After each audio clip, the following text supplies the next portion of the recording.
প্লাবন, আমার আমাদেরকে কাছে আসলে জানাবেন কি অবস্থা, আজকের আবহাওয়া কেমন, তাপমাত্রা কোথায় কি? আপনারা জানেন যে এখন কত শীতের সময়, আজকে আমরা একটু বেশি শীত মনে হচ্ছে। বাইরে যখন আসলাম তখন একটু কুয়াশাচ্ছন্ন আবহাওয়া, ঢাকায় এখনো রোদ ওঠেনি বললেই চলে।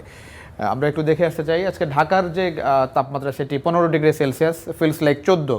একটু শীত শীত ভাব ঢাকায়, কুয়াশাচ্ছন্ন আবহাওয়া, এবং এয়ার কোয়ালিটি যদি দেখি ভেরি আনহেলদি। আমরা একটু ঘন্টার পর ঘন্টা দেখতে চাই পরবর্তী সময়গুলোতে আসলে ঢাকার তাপমাত্রা আসলে কেমন থাকবে। সেটা আমরা প্রতিদিনই আসলে দেখি যে যখন আওয়ারলি, অর্থাৎ 1 ঘন্টা পর পর দেখেন যে 9টায় 18 ডিগ্রি সেলসিয়াস, সময় যতই গড়াবে, বেলা যত বাড়বে তখন কিন্তু এটি তাপমাত্রা বাড়তে থাকবে। 10টার সময় 20 ডিগ্রি সেলসিয়াস, 11টায় 22 ডিগ্রি সেলসিয়াস দাঁড়াবে ঢাকার তাপমাত্রা। 12টার সময় গিয়ে আমরা দেখব 24 ডিগ্রি সেলসিয়াস। এরপর 1টার সময় 25, 2টায় 26 ডিগ্রি সেলসিয়াসই দেখা যাচ্ছে হয়তো সর্বোচ্চ তাপমাত্রা আজকে থাকবে ঢাকায় 26 ডিগ্রি সেলসিয়াস। কিন্তু এই সকালে একটু মোটামুটি শীত আছে আজকে, ঠান্ডা বাতাসও ঢাকায়। আমরা একটু বাতাসের অবস্থা দেখতে চাই, বায়ু মানের অবস্থা কেমন। এটা হচ্ছে ম্যাপ, দেখতে পাচ্ছেন খুবই বাজে অবস্থা আসলে। আমরা একটু কোন শহরগুলোর কী অবস্থা সেটার দিকে একটু নজর দিতে চাই। ঢাকা ঘুরে ফিরে 1, 2, 3 নম্বর থেকে আজকে কিন্তু ঢাকার জন্য ভালো খবর, কারণ 1 থেকে 10-এর মধ্যে আপনি আসলে ঢাকা দেখছেন না। ঢাকার বাতাসের মান আজকে, মানে আমার দেখা মতো 10-এর মধ্যে ঢাকা থাকে না, খুবই রেয়ার কেস। তো সেই জায়গায় ঢাকার বাতাসের মান তুলনামূলক অনেক ভালো।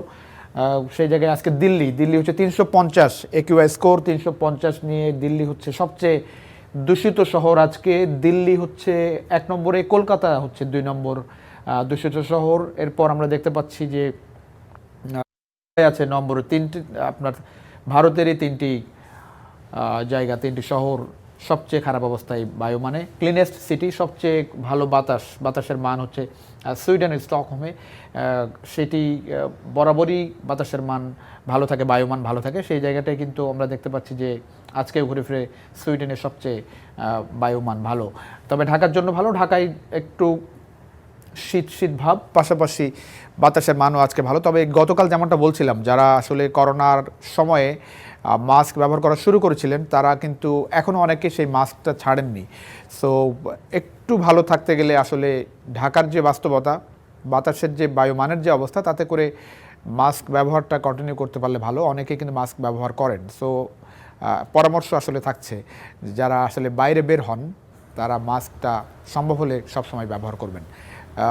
এই ছিল মোটামুটি আমার কাছে।